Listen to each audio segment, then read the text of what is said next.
has no meaning. But it's my turn, right?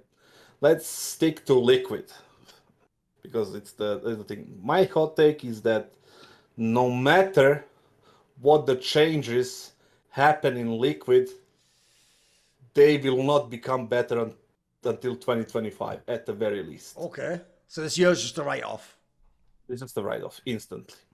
So the thing is, like, the way I thought about this, like, today as well, before the show, is like there must be some sort of a systematic problem or systemic, whatever is the right thing to call it, a problem inside liquid, because I feel like there is no one who is in a position of authority. There is no one in charge over that division at all right now that is, with a clear vision of what teams needs to be and what they need to do in order to be the Team Liquid they need to be, right? The Team Liquid is a respectable organization, championship like culture and everything. Like, they're winners by default. They built that over the years, but ever since the lineup which won the Grand Slam in 2019, I don't see anything that's memorable when it comes to that Liquid lineup.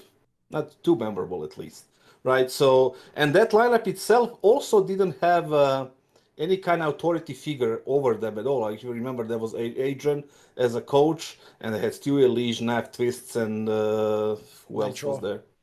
Nitro as a captain, right? Nitro was kind of a captain there, but even himself said that he's not like, that figure, right? Yes. We had the Stewie as a big personality, Elige as a big personality there. Naf and Twist were kind of defensive, and it was like a mix of personalities that were meshing together very well. On top of the fact that Adren as a coach was good in the sense that strategical sense of the game, and it suits what they needed at the point, and they played really good basic Counter-Strike. Really, really good basic Counter-Strike, and that was the thing that kind of got them all these titles and the Grand Slam in 2019.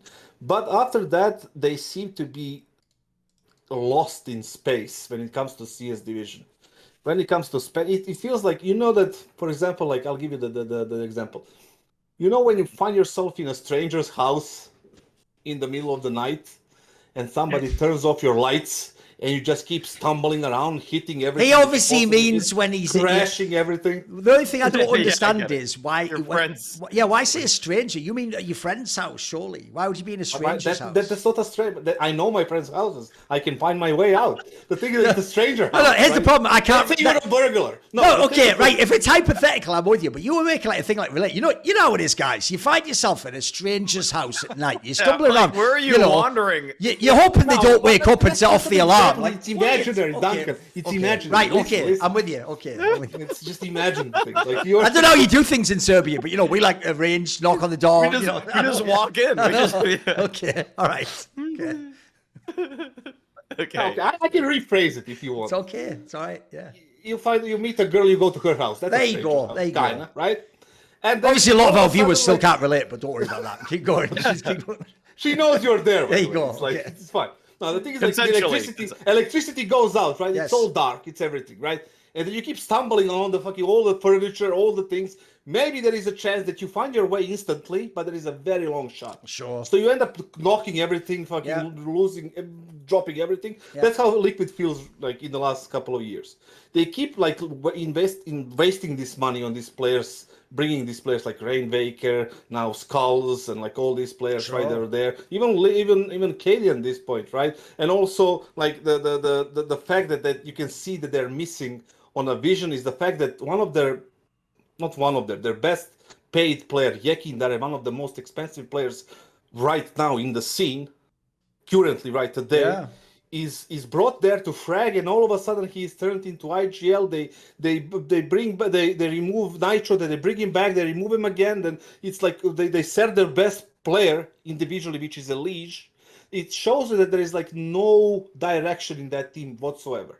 So if I'm Liquid, if I'm Steve, by the way, is a really cool person, right? I talked to him before. We haven't really spoken in the last few months at all. He means Joker Steve, the manager. Joker Steve, yeah. And it was like, I think he's in charge of some of the operations when it comes to. I believe he now has to say in this stuff. Yeah. The thing is, if I'm him right now, I don't make any purchases. Don't waste any more money. Get what you can get, right? Build what you can get to Shanghai. play the Shanghai Major, get your money back with the stickers and everything, because America has 7 spots right now on this current circuit, like because they secured it in the last major. So make sure that your plan is to be on the fucking Shanghai so you can get some money back. Meanwhile, prepare your 2025. There is not going to be not franchise, but partnership spots. There's not going to be ESL rankings or HLTV rankings. It's going to be Valve rankings.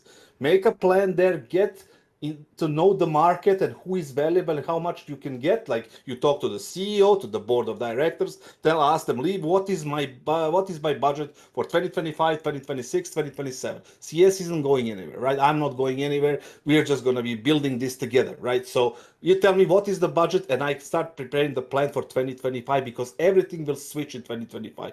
There is no reason for Liquid now to spend any kind of crazy money, because allegedly 600K for Skulls was just whatever, and the salaries they're paying are probably ridiculous at this point. So there is no need to waste any more money and risk potential, like God knows what happens down the road. But the thing is, like, just get over with a year any way you can. You don't have to rush any of these decisions right now, and prepare your asses for 2025. To see how we're going to play and how we're going to be the best Liquid we can be. Because everybody, even though the fans of Cloud9, the fans of FaZe, G2, everybody, I feel like, want to see Liquid be a contender, right? I want to see Liquid be fucking, one of the best teams, because it's a great organization, right? So it's just the way they approach the next 6 months is going to be very crucial for them. They lost a coach. They fired Zeus for whatever the reason is. They probably know it themselves. But they obviously benched Cadian. They're probably gonna sell Skulls, so they're missing 3 pieces right now. The market itself right now that it is has no opportunities for team like Liquid to grab, right? There's no one cheap and obvious, is there? Yeah. There is no good enough people for Liquid right now that are available to go to Liquid.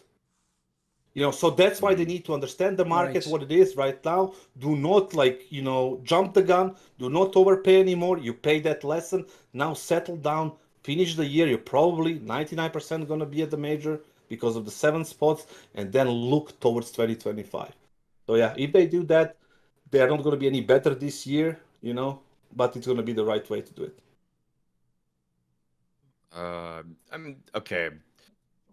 I think that they actually can get better pretty quickly. I actually think they can get better. I think they can.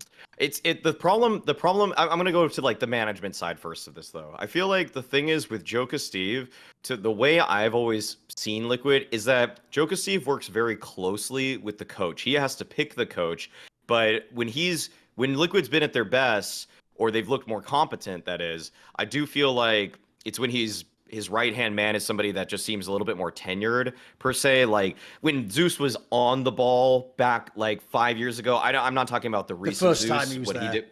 The first time when he was with Zeus, he was very good. With Adren, I thought obviously, when they won the Grand Slam, obviously they were good then as well. Even with Daps, they felt like a more competent and more comprehensively strong team. And the thing is that... Sorry to cut you off, but I want to understand, if you're comparing all those lineups with today's lineup, right, or yesterday's or whatever, last month's lineup, because if you compare them, there is it's very hard to be worse than that. That's what I'm saying, because I don't want you to over-present it as they were some sort of a great team when they had that something, because they were not.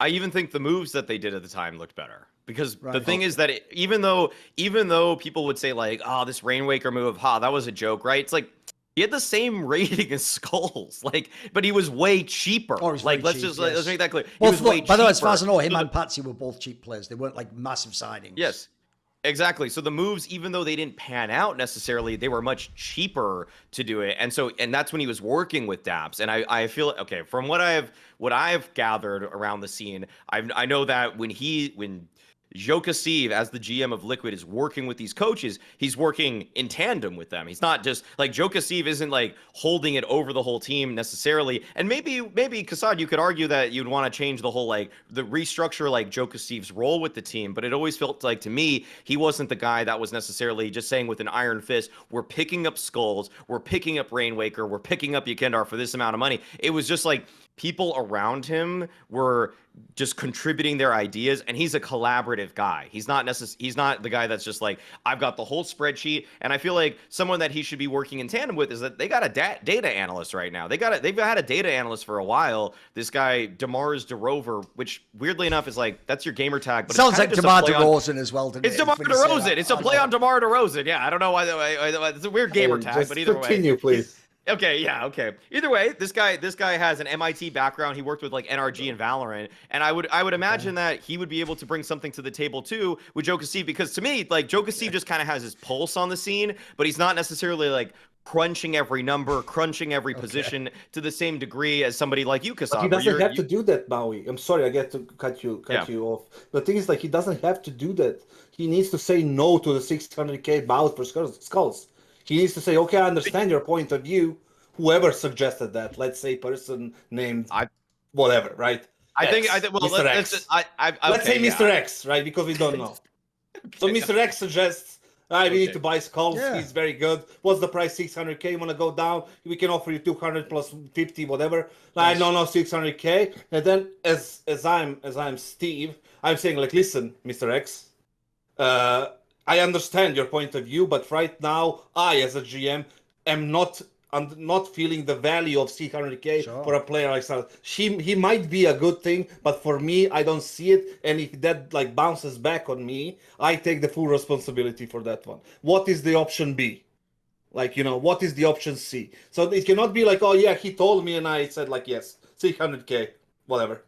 That is the one of the responsibilities of a general manager. Yeah, it is. He doesn't have to be like, if a general manager comes to me, I don't have one, by the way, but if he comes to me and tells me like, oh, listen, we need to play more default on this map and I think utility is bad, I would just fucking slam him instantly. Not physically, but you know what I mean, right? That's not your job. But if a GM comes to me and says, listen, right now the value for this player that you want to get, like, we cannot pay this one, even though we have money, we don't see like as an organization right now that he's valued that much, and like I feel it like from my own expertise or whatever the fuck else, I have to say yes, I have to agree to that, right? Because it's his responsibility. That's why we need to understand who does what in the organization. I feel like Liquid is missing that, especially like on the coaching side, right? Like they had all these coaches right now, and none of them, including Jason, who said it himself, that he couldn't really do all that much once he got into Liquid, and that was what like 3 years ago from now, right? It's just like, it's a systematic thing in Liquid. It doesn't really matter what the player is. Just take an example of Yekindar, a player that you pay several tens of thousands of dollars a month, was brought in as one of the strongest entries, one of the most raw skilled, talented players at that time from VP, and all of a sudden, few months down the road, you're making him an IGL, and you agree to that? If my coach comes to me, if I'm JGM, and my coach comes to me with that idea, I say no. As a GM, I say no. Listen, we bought this player, we were paying this player for this much money, and he is there to put up these numbers. This is what we need. This is our vision for that player as an organization. As a coach, you can make this work or you cannot make this work. You tell me. If you cannot make this work, then we're gonna get another coach. If you can make this work, then go and do it. Respectfully, I will have to say no to your decision. And that needs to be the relationship with these two people. Not just everybody doing whatever the fuck they're doing and just say yes, no, 600K, million, 2 million, fucking 50K salary, 40K salary. It just doesn't fucking work that way. And this is the product of Liquid. Like all of these years, ever since they lost that lineup that did something, this is the product of that. So that's why I said take the 6 months off, sacrifice one more season. It doesn't fucking matter if you get 5 more seasons down the road. If they win tournaments, who's gonna remember this one? Nobody. Maybe Duncan, but nobody else. That's the way they should do it. Keep making your point, Maui. Sorry, I just took it there a any little more? bit from you. Yeah. I think I'm good on that one. I think I'm good on that one. Right, okay, Yeah. first of all, I'll start with a joke, which is with how many problems there are in Liquid, and also noticing this discussion, we have no fucking clue who's walking through that door to put the Liquid jersey on. In fact, I think, quite frankly, if I had to speculate, I actually think, not even intentionally, they're going to end up in Kassad's position anyway. I think they're going to end up with some stopgap player for the next season, and then maybe after the next majors, when you actually get your checkbook out, you sign a big player. By the way, I don't even think that's necessarily a terrible idea. If you're going to make fucking Twists IGL, don't put all your eggs in that basket. You're not going to win the major with the IGL. So if I were you, I'd just find out if he's a decent IGL, then figure it out, you know, like, so I actually sort of agree with that. But my joke would be, if they really do have that MIT analyst, at this point in time, he would actually be wasting his actual like skill set and time by actually trying to find tactics and come up with strats. He'd be better off trying to actually hack into like the fucking tactical database of like either Hunden back in the day with that Google Drive, or like whoever you think the best tactician now is in World CS. So I don't know. He needs to just be like, I'm in the mainframe. I've got root, admin access, opening, strats. What the fuck? Not out here. Put that into the recycle bin. Got the new what the maneuver. fuck is that data analyst like MIT? What the fuck is I that? know. Like, listen, this player, when he has a fucking smoke, Yeah, 20 seconds left, his heart rate is jumping by fucking 15, and that's why he's been... Like, Kassad, you have to Fucking- realise this is what the Americans for you, mate. It's a bit like why, every time I say it, can someone explain to me why everyone keeps going on about Valance? They never go, he's great at CS. They always go, he worked as an aerospace engineer. It's like, you guys are all like recruiting people for teams as though you're making a fucking posse for one last bank heist. Like, bro, you got to understand, he's got all the tactical operations and he can handle security. Like, what about fucking CS? I just need to know he's a nerd. He's in the demos and he's come up with a great new T-side fucking smoke take on Anubis. That's what I want to hear. So anyway, that's a joke. But if we do like serious takes, here's why I actually think Kassad's right. This team's going to do nothing. It's because, first of all, let's just start with the IGL thing. Right? It's not that it's impossible. It's just like at this point, people who went from star player to IGL and were good at it in any capacity in the early days, you can count them on one hand. You probably don't even need the whole hand. You know what I mean? Like, and also, I even think, like, crucially, most times it even will work is when, like, it's more like you were already falling off as a star player and then you pivoted. This guy, you could argue right now, Twist is actually playing peak level CS again. He's at his best. His numbers are fantastic. He looks really good. He has all sorts of impact in the game. The idea you're going to give that up and then be an IGL, because here's the problem. I do think you're going to give that up. I know the dream all these guys have is like somehow their fragging will stay like, you know, even 90% of the level, and then they'll still be at, it almost never happens. It almost never happens. In fact, I would even argue the actual discussion, which maybe this will be a hot take, is actually right now, when I watch Device put up all these numbers and then the team not make finals, that was cool the first couple of tournaments because, like, hey, the potential. Now you just don't make finals. Like, now I'd actually ask what I used to ask of Nico when he used to IGL phase.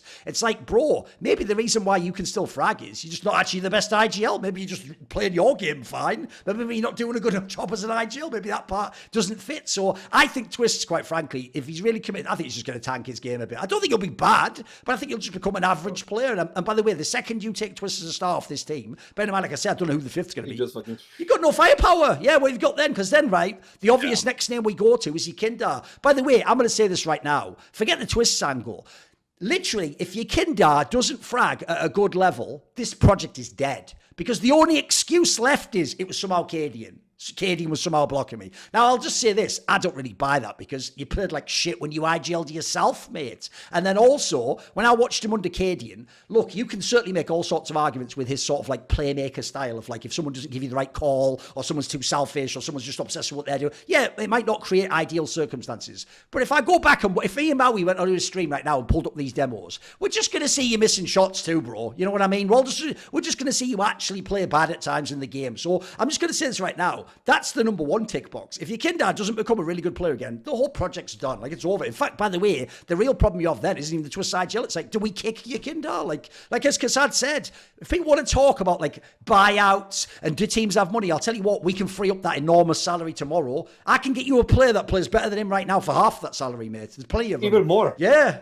Absolutely. So that's already a big one. Notice, by the way, they're my two big guys I must have frag to have any chance at this. And then the last one I'll go to is, this is where also signing Cadian inadvertently extra fucked you. Because he was the IGL and the AWPer, you not only don't have an AWPer, but again, guys, even speculate in your minds, what AWPer is walking through that door to be the AWPer in fifth of the Liquid? It's no one good. It's not, like, the joke is, I'll put it this way, I'll tell you this right now. I've even heard they maybe have gone down to the level of the Wrinkles of the world and they haven't gotten them. That's disturbing. Like, if you can't get that, at this point, you're going to be getting an unknown or someone who isn't even good, or God forbid, just some random NAOP who's left. Who's left to bring to the team, right? There's almost nobody. That's my point. See more cool, funny, interesting clips based on topics from my content? Well, subscribe to this channel then, or, you know, be a pleb and don't.